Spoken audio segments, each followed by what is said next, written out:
Hello students, good morning, good afternoon and good evening. कैसे हैं आप सब? उम्मीद है बहुत ही अच्छे होंगे। और आपका स्वागत है आपके फेवरेट यूट्यूब चैनल पे जिसका नाम है आरबीएससी ऑनलाइन क्लासेस। तो आपको मैंने कहा था कि आप कमेंट्स में डाउट पूछिए और आपने बहुत सारे डाउट पूछे। आज मैं आपको एक एक कमेंट के डाउट बताता हूं। तो कई बच्चे कह रहे हैं सर क्लास समझ में आ रही है, कईयों को नहीं समझ में आ रही है, और जो कह रहे हैं नहीं समझ में आ रही बताओ बेटा क्या समझ में नहीं आ रहा है। ठीक है, तो वो आपका हम अगले वीडियो में आपको बिल्कुल जितना हमसे प्रयास हो सकेगा आपके हम डाउट को सॉल्व करेंगे। उसके बाद कई स्टूडेंट्स पूछ रहे हैं कि सर नोट्स नहीं मिल रहे हमें। तो बेटा एक आप काम कर सकते हैं कि साथ साथ में आप जैसे हमारी जो क्लास चल रही है उसमें आप साथ साथ में स्क्रीनशॉट ले सकते हैं। नहीं तो हमारा ये चैप्टर जैसे ही कंप्लीट होता है हम उस पर वर्क कर रहे हैं, ऐसी बात नहीं हम काम नहीं कर रहे हैं, हम नोट्स बना रहे हैं, टाइप कर रहे हैं उसे। तो जैसे ही आपकी ये क्लास खत्म होगी आप 3-4 दिन का वेट और करिए। 3-4 दिन में आपके हमारे जो एप्लीकेशन है उसमें ये नोट्स अपलोड हो जाएंगे। ठीक है, तो वो कोई चिंता वाली बात नहीं है, हमें आपकी बिल्कुल ख्याल है, आप भी हमारा थोड़ा ख्याल रखिए। ख्याल ये है कि थोड़ा व्यूज कम आ रहे हैं तो थोड़ा आप शेयर कीजिए, सब्सक्राइब कीजिए, थोड़ा हमारा सपोर्ट कीजिए। ठीक है, तभी हम आपके लिए थोड़ा और मोटिवेट हम होंगे कि और बच्चों को किस तरह से ज्यादा हम चीजें प्रोवाइड करवाएं। ठीक है, तो थोड़ा ये बात आप भी ध्यान दीजिए। आपका चैनल है, आपके लिए बनाया गया है, आपकी थोड़ी सी हेल्प हमें भी चाहिए। ठीक है, तो स्टार्ट करते हैं। आज हम क्या पढ़ेंगे? हमने अभी तक पढ़ा है सदिश योग का त्रिभुज नियम और सदिश योग का चतुर्भुज नियम। तो सदिश योग का त्रिभुज नियम और चतुर्भुज नियम पर बहुत सारे क्वेश्चन बनते हैं हमारे कंपटीशन एग्जाम में, बहुत सारे क्वेश्चन बनते हैं। तो एक बार जल्दी से हम रिवाइज कर लेते हैं कि सदिश योग का त्रिभुज नियम और चतुर्भुज नियम क्या था और उसके क्या फॉर्मूले थे। तो सदिश योग के त्रिभुज नियम में एक ये सदिश होता है ए वेक्टर और एक ये सदिश होता है बी वेक्टर। ठीक है, हम हेड से टेल जोड़ते हैं, ये हेड है और ये टेल है, और परिणामी सदिश के लिए प्रारंभिक बिंदु, ये प्रारंभिक बिंदु है, और अंतिम बिंदु को मिलाते हैं। अब जो सदिश बना उसको बोलेंगे परिणामी सदिश। इस परिणामी सदिश का हमारे पास क्या मान आएगा? इस परिणामी सदिश का हमारे पास परिमाण का सूत्र है रूट में a square plus b square plus 2ab cos theta. ये इसके जो भी परिणामी सदिश है उसका परिमाण का सूत्र है। ठीक है, और दूसरा जो परिणामी सदिश है उसकी दिशा के लिए भी एक सूत्र बनता है।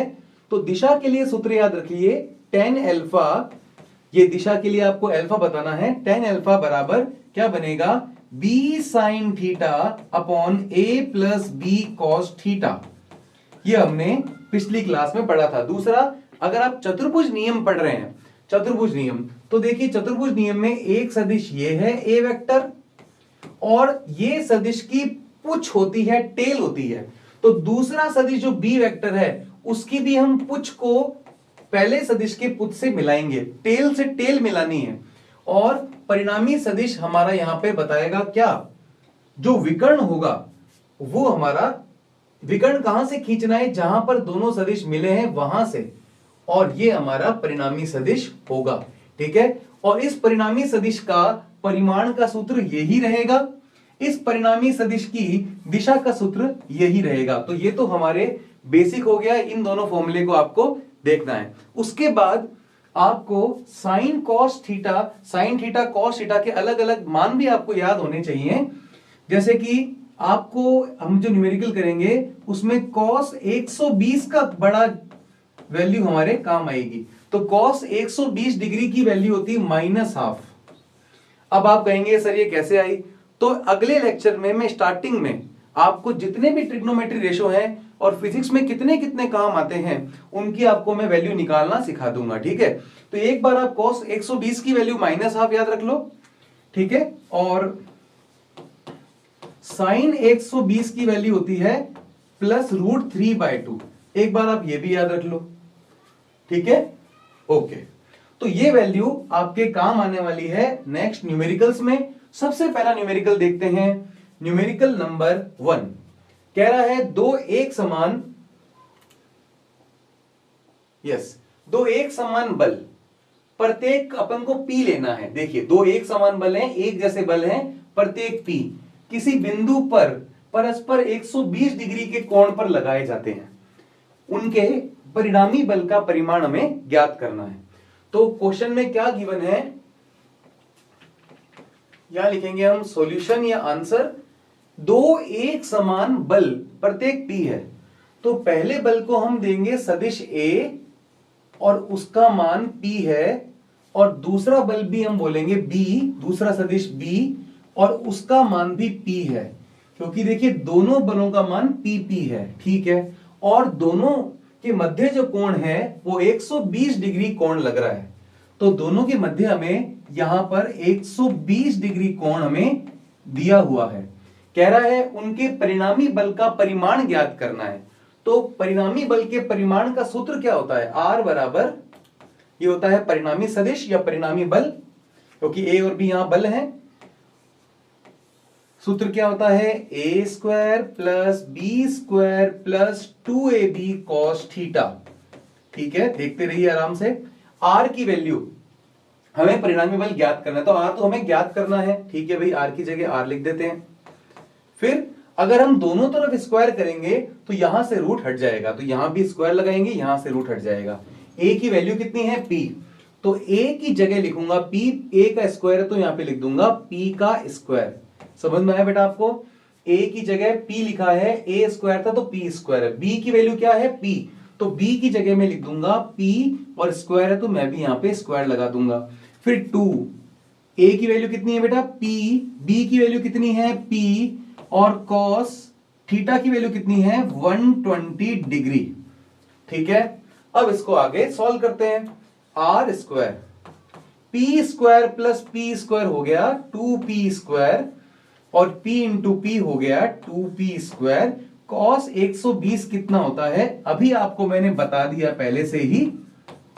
cos 120 डिग्री की मान एक बार आपको ये याद रखना है, अगली क्लास में शुरुआत होते ही मैं आपको ये सारे मान कैसे आते हैं बता दूंगा, ठीक है। अब cos 120 की वैल्यू कितनी है, देखिए P square plus p square कितना हो जाएगा 2p square, p into P हो जाएगा p स्क्वायर। कोस 120 कितना होता है -1/2। ठीक है, ये 2 से ये देखिए, ये 2 से ये 2 कट जाएगा, कितना आ जाएगा r square equal to 2p square. ये माइनस देखिए, माइनस का p स्क्वायर हो जाएगा, p स्क्वायर इंटू -1, ये माइनस का p स्क्वायर। समझ में आ रही है बेटा बात सबको। अब इसके बाद यहां पे सॉल्व करते हैं। ये देखिए r square equal to 2p square में से p स्क्वायर माइनस हो गया है, तो आगे हमारे पास p स्क्वायर, और दोनों तरफ रूट लगाएंगे तो r का परिमाण कितना आ जाएगा हमारे पास p। ठीक है, ये देखिए इस तरह से हमारे पास p, ये आंसर आ गया है। कौन सा करेक्ट आंसर है, c, तो c ऑप्शन हमारे पास करेक्ट आ गया। वैसे क्या होता है, अगर हम x स्क्वायर, याद होगा आपको, इक्वल टू 4 होता है, तो x की वैल्यू प्लस माइनस 2 होती है, प्लस भी होती है 2 और -2 भी होती है, तो इसका भी प्लस माइनस p आना चाहिए। तो लेकिन परिमाण हमेशा क्या होता है, धनात्मक होता है, इसलिए हमने यहां पर p धनात्मक लिया है। ठीक है, समझ में आ गई सबको बात। तो करेक्ट ऑप्शन है इसका सी। इसका स्क्रीनशॉट लेना है तो आप स्क्रीनशॉट इसका ले लीजिए। ओके, नेक्स्ट क्वेश्चन करते हैं। नेक्स्ट क्वेश्चन है 12 न्यूटन तथा 8 न्यूटन परिमाण के दो बल एक वस्तु पर कार्यरत हैं, वस्तु पर लगने वाले परिणामी बल का अधिकतम मान क्या होगा। अब एक बात सुनिए, अब इसके लिए छोटा सा आपको मैं एक टॉपिक पढ़ाता हूं, अधिकतम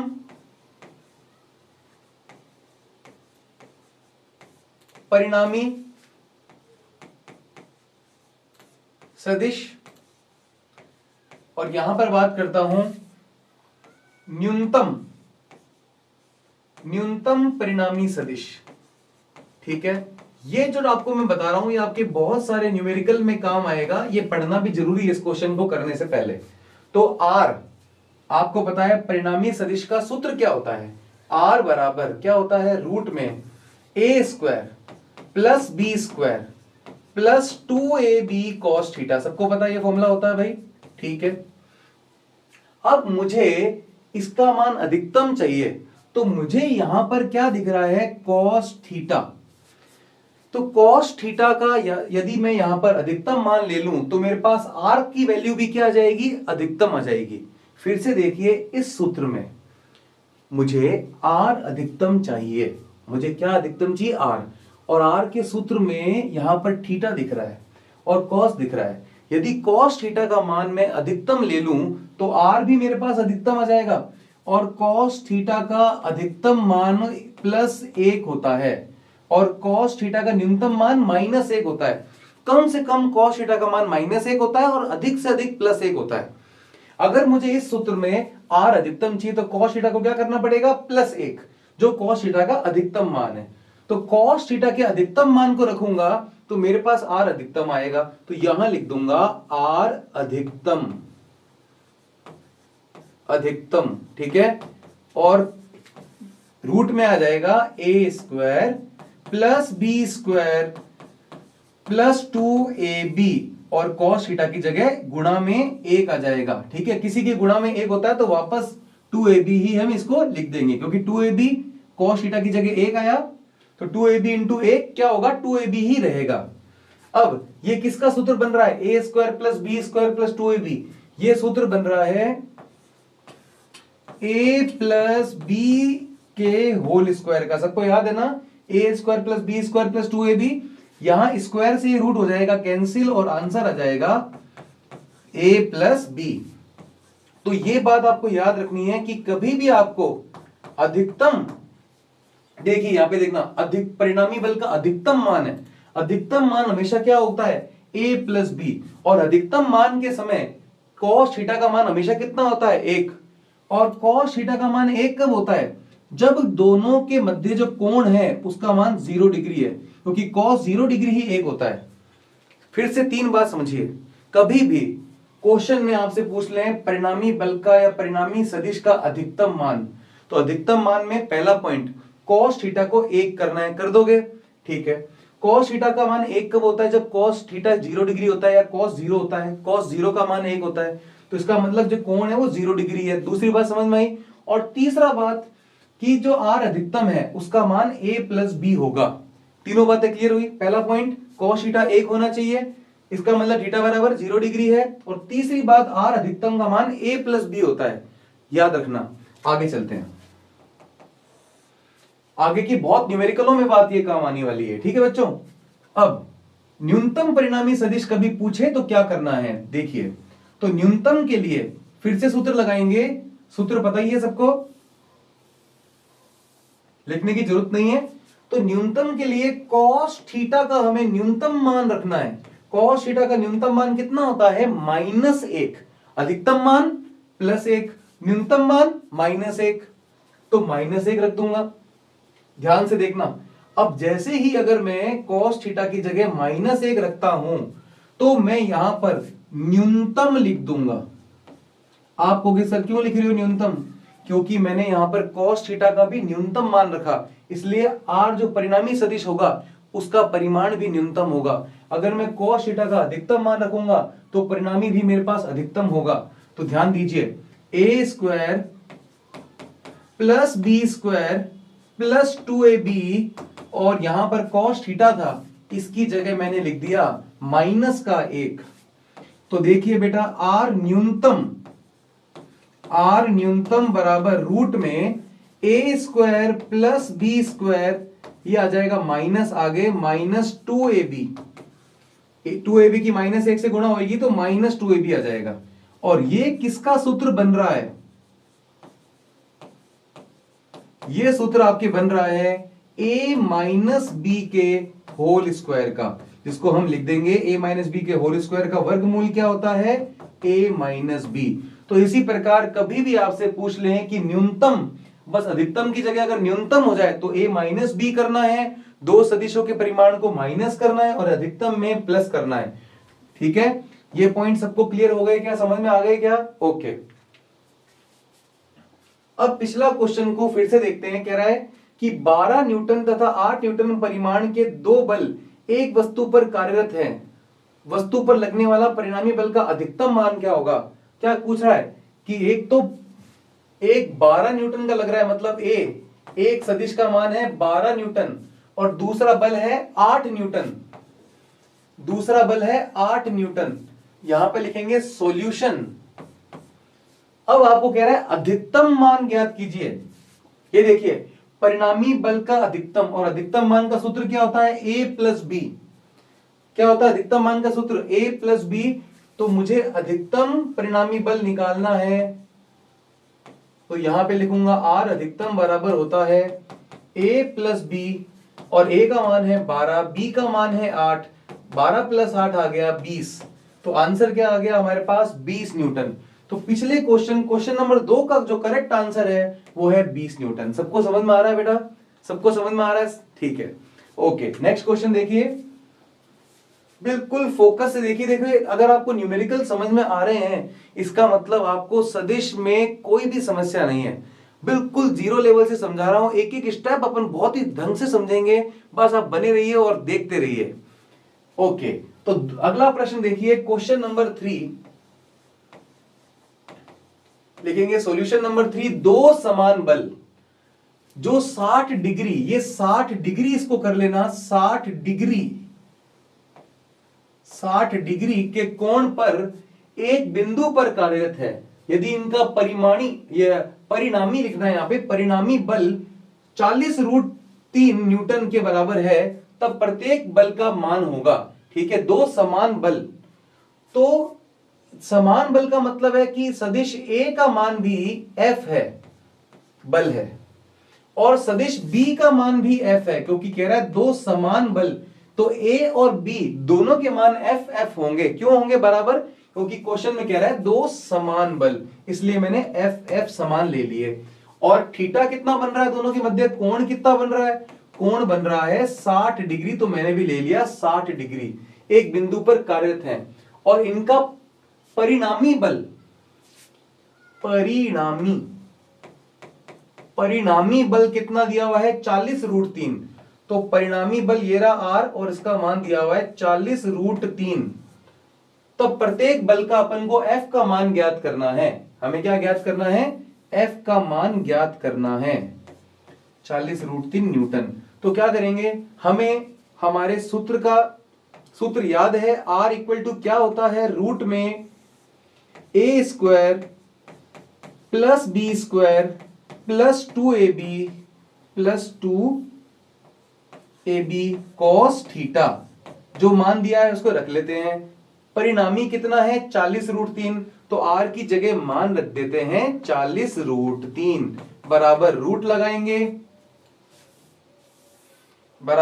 लगाएंगे, अब बताइए a का मान कितना है f, तो a स्क्वायर हो रहा है, तो यहां पे लिख देंगे f स्क्वायर। b का मान कितना है f, तो b स्क्वायर हो रहा है, तो लिख देंगे f स्क्वायर। b का मान f है ना, तो f लिख देंगे यहां पे। फिर 2a का मान कितना है f, b का मान कितना है f, तो देखिए बेटा a की जगह f लिखेंगे, फिर b की जगह f लिखेंगे, f इंटू f कितना हो जाएगा f स्क्वायर, और थीटा का मान कितना दिया हुआ है 60 डिग्री। आया क्या समझ में, देखिए a की जगह f लिखा, स्क्वायर हो गया, प्लस b की जगह f लिखा, स्क्वायर हो गया, फिर प्लस 2, a की जगह f लिखा, b की जगह f लिखा, f इंटू f स्क्वायर, फिर कॉस थीटा की जगह हमने मान रख दिया 60 डिग्री। कोई दिक्कत नहीं है। आगे देखिए 40√3 बराबर रूट में f square plus f square कितना हो जाएगा 2f स्क्वायर, फिर से प्लस 2f स्क्वायर, और cos 60 का मान मैं आपको बता देता हूं, ये तो आपने 10वीं क्लास में पढ़ा होगा। cos 60 डिग्री का मान कितना होता है, याद रखिए 1/2 होता है। ठीक है, cos 60 डिग्री, तो यहां पे रख दीजिए 1/2। तो यहां पर देखिए 2 से 2 क्या हो जाएगा, आपके कैंसिल हो जाएगा। देखिए 2 से 2 कैंसिल, तो 2f स्क्वायर प्लस यहां पे हो जाएगा f स्क्वायर।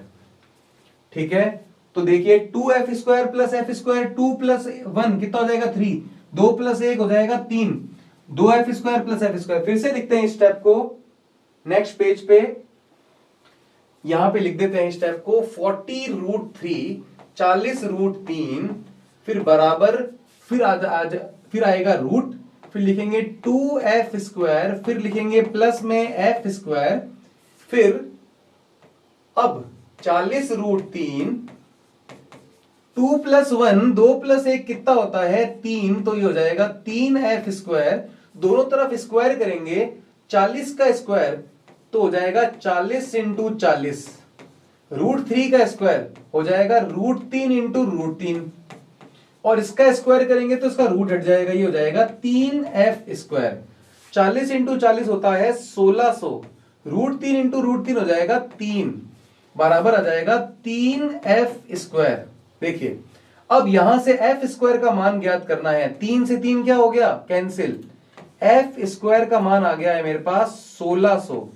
अब 1600 का रूट आपको निकालना आता है क्या, 1600 का रूट हो जाएगा 40 × 40, तो f का मान आ जाएगा आपके पास 40 न्यूटन, तो एक बल का मान आपके पास आ जाएगा 40 न्यूटन। देख लीजिए, तो करेक्ट ऑप्शन, करेक्ट आंसर क्या हुआ आपका 40 न्यूटन। ठीक है, केवल सूत्र याद रखना है और क्वेश्चन को बिल्कुल ढंग से पढ़ना है, क्वेश्चन ढंग से पढ़ के फॉर्मूले में सूत्र में मान रखना है और उसको सॉल्व करना है। ठीक है, अब नेक्स्ट क्वेश्चन देखिए, नेक्स्ट क्वेश्चन है किसी बिंदु द्रव्यमान पर दो बल F1 व F2, तो जो इसमें हमें सदिश A दिया है वो दिया है F1 और जो सदिश B दिया है वो दिया है F2। यहां पर देखिए किसी बिंदु द्रव्यमान पर दो बल F1 व F2 परस्पर लंबवत, जब भी लंबवत लिखा होगा इसका मतलब दोनों के मध्य कोण कितना है 90 डिग्री है, तो बिंदु द्रव्यमान पर परिणामी बल हमें ज्ञात करना है। इस बार भी हमें क्या ज्ञात करना है, R ज्ञात करना है।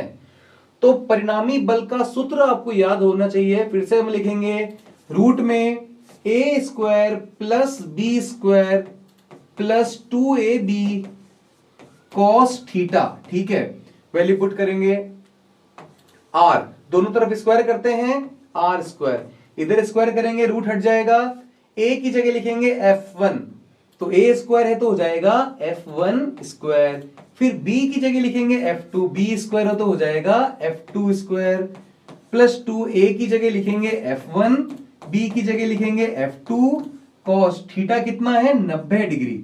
ये देखिए, ये केवल मैंने मान रखा है। ठीक है, दोनों तरफ स्क्वायर किया तो इधर से रूट हट गया है, वर्गमूल हट गया है, r², a की जगह f लिखा, b की जगह f2 लिखा, a की जगह f1, b की जगह f2, cos थीटा की जगह 90 डिग्री।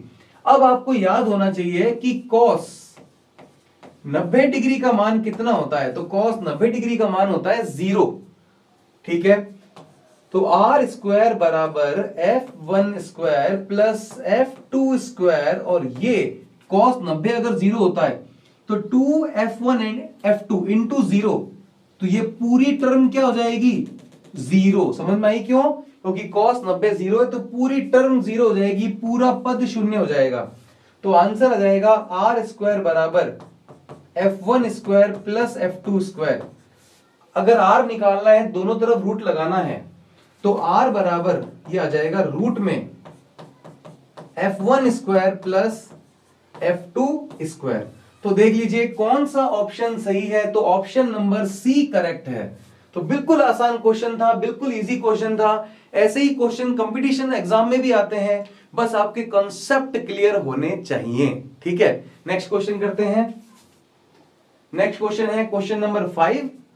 ये कह रहा है यदि दिए गए दो सदिशों के परिणामी के अधिकतम तथा न्यूनतम परिमाण क्रमशः 17 तथा 7 इकाई हैं, यदि ये दोनों सदिश परस्पर लंबवत हैं तो क्या इनका परिणामी ज्ञात करना है हमें।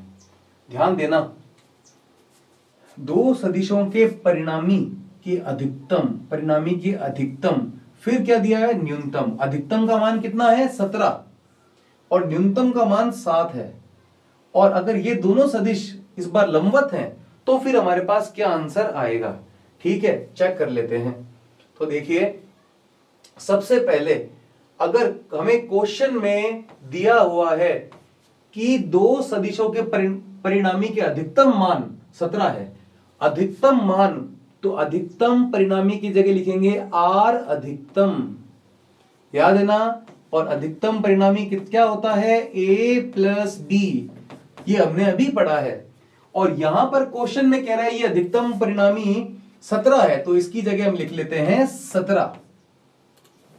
ठीक है, आगे चलते हैं। अब फिर कह रहा है न्यूनतम, न्यूनतम की जगह हम लिख देंगे r न्यूनतम, और न्यूनतम की जगह लिख देंगे a माइनस बी, आपको मालूम है। और यहां पर न्यूनतम का मान कितना दिया हुआ है, 7। ये बात आपको क्लियर हुई। अभी हमने 2-3 क्वेश्चन पहले यहां पे देखा था, मैंने आपको क्वेश्चन दूसरे क्वेश्चन से पहले ये बात आपको मैंने बताई थी। तो a प्लस बी यहां पे 17 दिया हुआ है और a माइनस बी यहां पे 7 दिया हुआ है। अब क्या करना है, अब हम अगर इन दोनों समीकरणों को जोड़ेंगे तो क्या आएगा, देखिए a प्लस a ये हो जाएगा 2a, और b में से माइनस b गया तो कितना बच गया, 0। 17 और 7 कितना होता है, 24। तो 2a बराबर आ गया अपने पास 24। तो a बराबर कितना आएगा, 24/2 बराबर कितना होता है, 12। तो a का मान हमारे पास आ गया है 12, एक सदिश का मान आ गया 12। और यहां पर अगर 12 का मान a प्लस बी बराबर कितना है, 17, इस a की जगह अगर हम 12 रखेंगे तो देखिए b बराबर आ जाएगा 17 माइनस 12, ये आ जाएगा 5। तो a का मान आ गया 12 और b का मान आ गया 5। ये बात आपको समझ में आई या नहीं आई। तो बहुत इंपॉर्टेंट बात थी, r अधिकतम हमें a प्लस बी 17 दिया हुआ है, न्यूनतम हमें 7 दिया हुआ है। यहां से हमने a का मान ज्ञात कर लिया, फिर a का मान 12 आया, तो किसी भी समीकरण में आप a का मान रखेंगे तो आपके पास b का मान आ जाएगा। ठीक है, आगे चलते हैं। a और b 12 और 5 आपके पास आ गए। अब ये कह रहे हैं कि ये दोनों सदिश a और b अगर लंबवत हो तो आपके पास क्या आंसर आएगा, दोनों सदिश परस्पर लंबवत हो। तो आगे चलते हैं। a बराबर आपके पास आ गया है 12, a का मान कितना आ गया बेटा, 12, और b का मान आपके पास आ गया है 5। और कह रहा है दोनों आपस में लंबवत हो। लंबवत का मतलब एंगल कितना हो दोनों के बीच में, कोण कितना हो, 90 डिग्री। तो इनका परिणामी क्या होगा, परिणामी होगा r बराबर, सूत्र सबको याद है, a square plus b square plus 2ab cos 90 degree. ठीक है, और यहां पर वैल्यू पुट कर देंगे r, a स्क्वायर, a का 12 का स्क्वायर कीजिए 144, b स्क्वायर 5 का स्क्वायर कीजिए 25 प्लस 2, a का मान 12, b का मान 5, cos 90 कितना होता है, cos 90 का मान 0 होता है, शून्य होता है। तो यहां पे शून्य रखेंगे तो ये पूरा पद ही शून्य हो जाएगा। तो आप देखिए 144 प्लस 25 कितना होता है, 169, और 169 का रूट कितना होता है, 13। तो परिणामी अपने पास, परिणामी सदिश का मान कितना आ गया है, 13। यदि दोनों a और b परस्पर लंबवत थे तो आंसर आ गया है 13। तो पिछले क्वेश्चन का आंसर ये देखिए, ऑप्शन नंबर डी करेक्ट है, इसका आंसर आ गया है 13। ठीक है, अगला प्रश्न देखिए। अगला प्रश्न है, दो सदिशों a वेक्टर तथा b वेक्टर का परिणामी सदिश a वेक्टर के लंबवत है। थोड़ा सा ये टिपिकल है, थोड़ा सा फोकस रखिए, बिल्कुल आराम से देखिए। तो a वेक्टर तथा b वेक्टर का परिणामी सदिश a वेक्टर के लंबवत है। इसका मतलब मान लीजिए ये a वेक्टर है और मान लीजिए इधर कहीं b वेक्टर होगा, और दोनों का परिणामी सदिश जो भी है वो r वेक्टर होता है। परिणामी सदिश वो कह रहा है, परिणामी सदिश मतलब r वेक्टर, वो a वेक्टर के लंबवत है। तो r वेक्टर a वेक्टर से कितना कोण बना रहा है, 90 डिग्री। ये क्वेश्चन में दिया हुआ है। और r वेक्टर, आप नोट्स चेक करिए पिछले के, r वेक्टर a वेक्टर से जो कोण बनाता है वो अल्फा होता है, अल्फा। याद करवाऊं आपको, ये देखिए a वेक्टर, ये होता था हमारा b वेक्टर,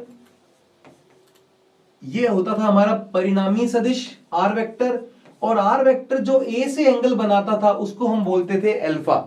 समझ में आई बात सबको? और इस क्वेश्चन में आर वेक्टर ए वेक्टर के साथ कितना कोण बना रहा है? 90 डिग्री।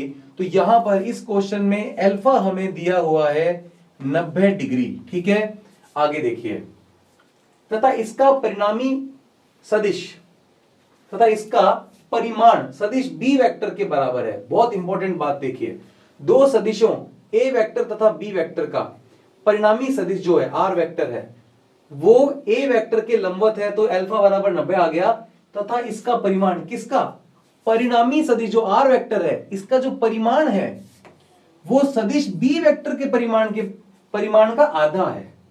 तो देखिए, सबसे पहले एक सदिश है ए वेक्टर जिसका परिमाण होगा ए, फिर एक सदिश है बी वेक्टर जिसका परिमाण है बी, और एक परिणामी सदिश है आर वेक्टर, इसका परिमाण मतलब इसकी वैल्यू, जो परिणामी सदिश है उसकी वैल्यू बी वेक्टर के परिमाण की आधी है। तो बी वेक्टर का परिमाण कितना है? बी, इसका आधा कितना होगा? बी बट्टा 2। एक बार ये बात अगर आपको समझ में आ गई तो आपको 70% क्वेश्चन समझ में आ गया और आपने बहुत अच्छा काम किया है। और जिनको नहीं समझ में आया एक बार और देखिए, एक बार और थोड़ा सा फोकस कीजिए, थोड़ा सा एक बार समझ लिए। देखिए, सबसे पहले कह रहा है परिणामी सदिश जो ए वेक्टर के लंबवत है। तो परिणामी सदिश कौन है? R vector. ये ए वेक्टर है, तो परिणामी सदिश ए वेक्टर के लंबवत है तो 90 डिग्री कोण बना रहा है। और परिणामी सदिश जो ए वेक्टर के साथ कोण बनाता है उसको अल्फा कहते हैं, अल्फा। तो सबसे पहला आपको ये समझना था कि अल्फा बराबर 90 डिग्री आ गया। ये बात सबको समझ में आई? अल्फा बराबर 90 डिग्री, वेरी गुड। अब अगली बात ये समझनी है कि जो परिणामी सदिश है उसका जो परिमाण है ना, परिमाण मतलब वैल्यू, वो सदिश बी वेक्टर के परिमाण का आधा है। तो सदिश बी वेक्टर का परिमाण कितना है? बी। और परिणामी सदिश का जो परिमाण है बी वेक्टर का आधा, मतलब बी का आधा बी बट्टा 2 है। तो ये आपको बात पता होनी चाहिए। अब कह रहा है ए वेक्टर तथा बी वेक्टर के बीच कोण क्या होगा, अभी ज्ञात कर लेते हैं कोण। ठीक है, तो सबसे पहले क्या करेंगे, सबसे पहले इन दोनों बातों से अलग अलग समीकरण हम बनाएंगे। सबसे पहले अल्फा बराबर 90 डिग्री की हम एक समीकरण बनाएंगे। क्या आपको tan अल्फा का फॉर्मूला याद है? आज की क्लास में स्टार्टिंग में बताया था। क्या होता है formula? b sin theta upon a plus b cos theta, a plus b cos theta. और tan अल्फा का मान कितना है? 90 डिग्री। तो यहां लिख देंगे tan अल्फा की जगह 90 डिग्री। क्या tan 90 डिग्री का मान किसी को याद है? tan 90 डिग्री का मान अनंत होता है, किसी को याद है था ये बात? ओके, इस बात को अपन नेक्स्ट पेज पर लेके चलते हैं। यहां पे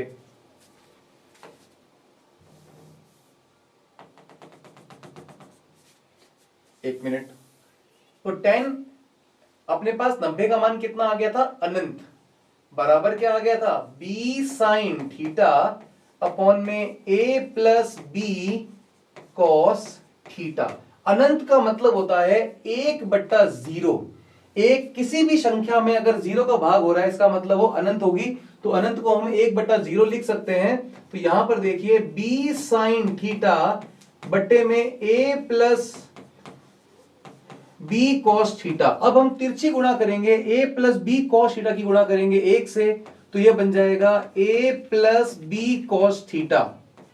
और b साइन थीटा की गुणा करेंगे 0 से, 0 की करेंगे तिरछी गुणा, a plus b cos theta की गुणा 1 से और 0 की गुणा b साइन थीटा से, तो यह बन जाएगा 0। यहां पर अगर हम बात करें तो b कॉस थीटा को पक्षांतरण करेंगे तो माइनस बी कॉस थीटा आ जाएगा। और यहां से कॉस थीटा का मान मेरे पास आ जाएगा जो कि है a बट्टा माइनस बी, या माइनस बी बट्टे में आ गया तो माइनस का a बट्टा बी। तो कॉस थीटा का मान मेरे पास आ गया है माइनस का a बट्टा बी। तो ये बात मेरे पास अल्फा बराबर 90 से आई है कि आर वेक्टर ए वेक्टर से कितना कोण बना रहा है? 90 डिग्री। तो tan अल्फा की जगह मैंने लिख दिया 90 degree b sine theta upon में a plus b cos theta. 1090 कितना होता है? अनंत। इसका मतलब होता है 1/0, तिरछी गुणा करी, यहां से कॉस थीटा आ गया माइनस का a बटा b। और दूसरी बात को हम यहां से लेके चलते हैं। दूसरी बात है r बराबर, करना क्या है?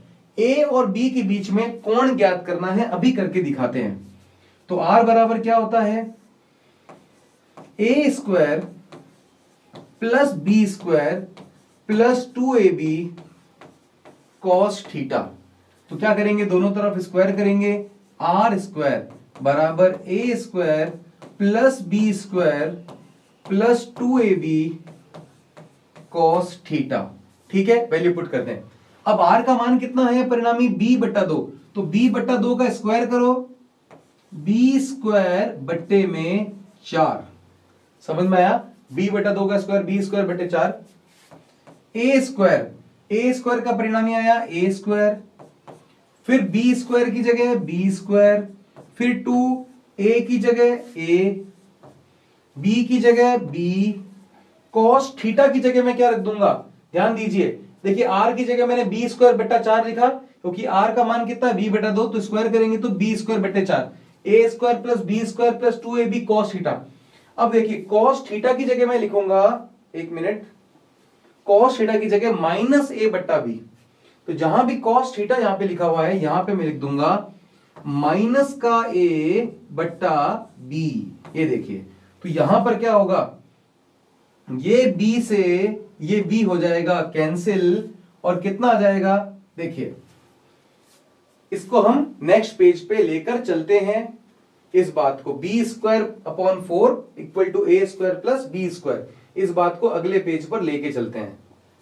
तो b square upon 4 equal to a square plus b square. ठीक है, देखिए a square plus b square plus 2a, b से बी कट गया, आगे आ गया माइनस का a, 2a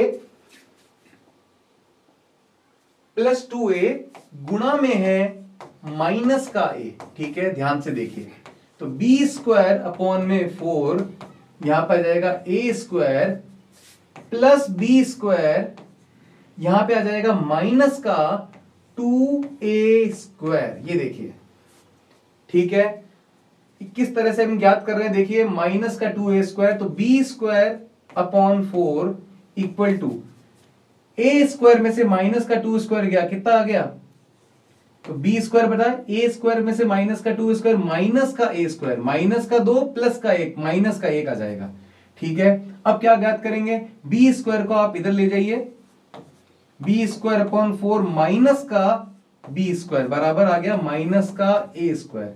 एलसीएम ले लीजिए, 4 आ जाएगा, कितना आएगा? बी स्क्वायर माइनस का 4b स्क्वायर बराबर का माइनस ए स्क्वायर। ये बात आपको समझ में आ रही है? ये देखिए, अपॉन में दोनों का एलसीएम कितना आ गया? 4, बी स्क्वायर बट्टे 4 पड़ा है। अब यहां पर बट्टे में क्या है? 1 है, तो इधर क्या आएगा? 4 की गुणा हो जाएगी। ठीक है, तो बी स्क्वायर में से 4b स्क्वायर गए, तो माइनस का 3b स्क्वायर बट्टे 4। ये देखिए, माइनस का 4 प्लस का 1, माइनस का 3b स्क्वायर बट्टे 4, यहां पर लिख देंगे माइनस का 3b स्क्वायर बट्टे 4 बराबर आ जाएगा माइनस का a स्क्वायर। ये देखिए, ठीक है, ओके। तो यहां पर क्या करेंगे? देखो दोनों तरफ माइनस आ गया, तो माइनस से माइनस हो जाएगा कैंसिल। ये हमारे पास a का मान आ जाएगा √3 अपॉन 2, 3 का रूट हो जाएगा √3, 4 का रूट हो जाएगा 2, और b स्क्वायर की जगह आ जाएगा b। दोनों तरफ वर्गमूल लिया है, रूट लिया है। ठीक है, तो a का मान आ गया अपने पास √3/2b। ठीक है, अब हमें क्या दिया हुआ है? अब हमें यहां पर दिया हुआ है कॉस थीटा का मान हमें ज्ञात करना था। ठीक है, थीटा का मान हमें ज्ञात करना था, और कॉस थीटा आ गया था माइनस का a बट्टा b, माइनस का a बट्टा b। तो देखिए किस तरह से हम ज्ञात करेंगे कॉस थीटा का मान। माइनस का a की मान कितना है? √3/2, और यहां पर देखिए a का मान कितना, √3/2b, और अपॉन में क्या आ गया अपने पास b, तो b से b अपने पास क्या हो गया है, कैंसिल। तो cos थीटा का मान आ गया हमारे पास माइनस का √3/2, माइनस का √3/2, ये हमारे पास आंसर आ गया है। तो ये आंसर कब आता है, जब हमारे पास आता है cos 150 डिग्री, जब थीटा कितना होता है 150 डिग्री। देखिए तो यहां पर इसका मतलब दोनों के बीच में जो कोण होगा वो कितना होगा, 150 डिग्री। ठीक है, थोड़ा सा इस क्वेश्चन को एक बार फिर से देख लीजिए, ये थोड़ा सा कॉम्प्लिकेटेड क्वेश्चन था, तो थोड़ा सा एक बार अगर आप देख लीजिएगा तो आपको समझ में आ जाएगा। ठीक है, मैं फिर से बताता हूं आपको। देखिए हार्ड कुछ नहीं होता है, मुश्किल कुछ नहीं होता है, हमें बिल्कुल बस कंसंट्रेशन, बिल्कुल अगर अपन बिल्कुल फोकस से अगर किसी चीज को देखते हैं तो वो सब कुछ हमें सरल ही लगता है। तो बिल्कुल फोकस से देखिए इसको भी, आपको बिल्कुल सरल लगेगा। तो देखिए सबसे पहले यहां पर बात करते हैं कि जो परिणामी सदिश है वो ए वेक्टर के लंबवत है। तो देखिए परिणामी सदिश आर ए वेक्टर के साथ 90 डिग्री कोण बना रहा है, तो अल्फा बराबर 90 डिग्री, इसमें तो कोई दिक्कत नहीं है। अब tan अल्फा का सूत्र याद होगा, b sin थीटा अपॉन में a plus b cos theta. tan alpha की जगह लिख दिया tan 90 डिग्री, और tan 90 कितना होता है, इसको मैंने अलग से हल किया है। tan 90 कितना होता है हमारे पास, अनंत, अनंत को लिखते हैं 1/0। तो यहां पर हमने तिरछी गुणा करी, देखिए a plus b cos theta बराबर 0, तो यहां पर cos थीटा आ गया हमारे पास माइनस का a/b। इसी के साथ हम एक हमें हिंट और दी हुई थी क्वेश्चन में कि ए वेक्टर का परिमाण जो परिमाणी है वो ए है, और बी वेक्टर का जो परिमाण है, परिमाण मतलब वैल्यू वो बी है, और आर वेक्टर का जो परिमाण मतलब वैल्यू b/2 है। देखिए सदिश बी वेक्टर के परिमाण का आधा है अपने पास आर वेक्टर, तो यहां पर मैंने परिणामी सदिश का सूत्र लगाया, दोनों तरफ स्क्वायर किया, आर स्क्वायर की जगह लिखा b²/4, यहां पर आया a² plus b² plus 2ab cos theta की जगह यहां पर मैंने, अब चलो ये मान मेरे पास कैसे आया, cos थीटा की जगह मेरे पास क्या आ गया था, -a/b। तो यहां पर जो मैंने cos थीटा की जगह क्या लिख दिया है, -a/b, ये बात आपको ध्यान रखनी है। b से b यहां पर मैंने कर दिया कैंसिल, और इसके बाद मैंने सॉल्व किया है यहां पे b²/4 a² plus b² minus 2a², तो यहां पर a² माइनस 2a² हो गया माइनस का a², इसमें b² को एक साथ ले लिया, एलसीएम लिया, और हमने इसको आगे इस तरह से सॉल्व किया। तो हमारे पास a का मान आ गया है √3/2b, तो cos थीटा का मान कितना था, -a/b, तो a की जगह रख दिया √3/2b, और अपॉन में b पड़ा है तो b से b कट गया, तो cos थीटा का मान √3/2 आ गया। cos थीटा का मान -√3/2 कब होता है, जब थीटा का मान 150 डिग्री होता है। ये बात कैसे आई है आपको मैं अगले लेक्चर में स्टार्टिंग में ये पूरी बात आपको मैं बता दूंगा। ठीक है, कि किस तरह से अलग अलग त्रिकोणमितीय साइन थीटा cos थीटा के मान क्या क्या होते हैं, अगले लेक्चर में स्टार्टिंग में बता दूंगा। आज जो हमने मान ये देखे, आप एक बार इसको सीधे सीधे आप याद कर लीजिए। ठीक है, यस। तो इसके बाद ये क्वेश्चन आपको, 7वां क्वेश्चन आपको खुद करना है। ये क्वेश्चन आप इसकी स्क्रीनशॉट ले लीजिए और कमेंट में इसके आंसर आप मुझे बताएंगे। स्क्रीनशॉट ले लीजिए, क्वेश्चन नंबर 7 आपको खुद को करना है। क्वेश्चन नंबर 8 का भी आप स्क्रीनशॉट ले लीजिए, बिल्कुल आसान क्वेश्चन है, इसको भी आपको खुद को करना है। तो इसी के साथ आज के लेक्चर को हम पूर्ण करते हैं, कंप्लीट करते हैं। कोई भी कमेंट आज की क्लास में रहे तो जरूर बताना, उसको मैं नेक्स्ट लेक्चर में पक्का आपको सॉल्व करवाऊंगा, जरूर सॉल्व करवाऊंगा। ठीक है, तो आज के लिए केवल इतना ही, बाकी करेंगे नेक्स्ट लेक्चर में। तब तक के लिए बाय बाय।